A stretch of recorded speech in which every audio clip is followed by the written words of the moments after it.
Thank you so much for being here. And let me just say that Galaxy is predicting a 60% chance that the Clarity bill passes before the August recess. That's lower than a previous estimate. But you heard what Jamie Dimon said to me. He's not happy with the Clarity Act. He doesn't like the fact that the crypto companies will be able to pay rewards. He's going to fight it and continue fighting it. He doesn't believe Brian Armstrong at Coinbase is representing the industry. What is your take from Ripple's standpoint? Well, first, I think you have to recognize that Jamie Dimon has been dismissing this industry for a decade. He's called it a Ponzi scheme. That's He's true. called Bitcoin a pet rock. And if you look at J.P. Morgan, they generate $20 billion of revenue from their payments business and over $5 billion of profit.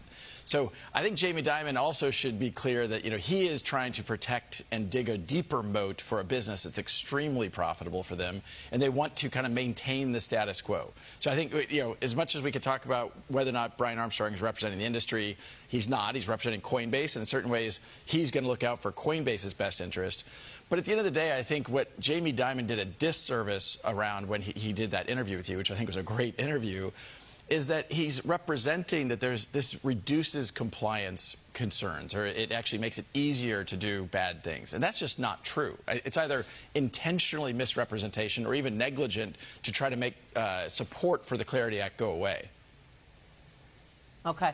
Well, Brad, I mean, this is a victory for Ripple, and it's a victory for the crypto industry. How do you turn or convert regulatory victories here where you are looking at a framework and you are looking at the regulation open up for the crypto industry? How do you turn that into financial adoption when you look at Main Street, when you look at potential customers?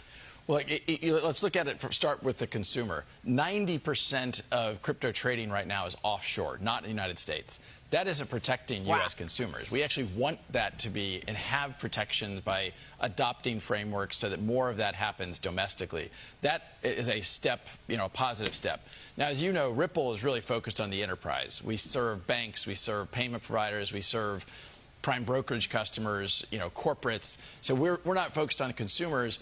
And what we find is when something like the Clarity Act gets passed, that certainty allows CFOs and treasurers and bank executives to lean in, where right now they might be a little bit nervous that a future regulator, a future Gary Gensler, who really was attacking this industry, could rekindle some of those attacks. And so the Clarity Act really puts that to bed. As Tim Scott said on this show earlier today, it allows the United States to lead in an industry where we have been lagging because we haven't had this clarity. The industry wants clarity and wants regulation. And when you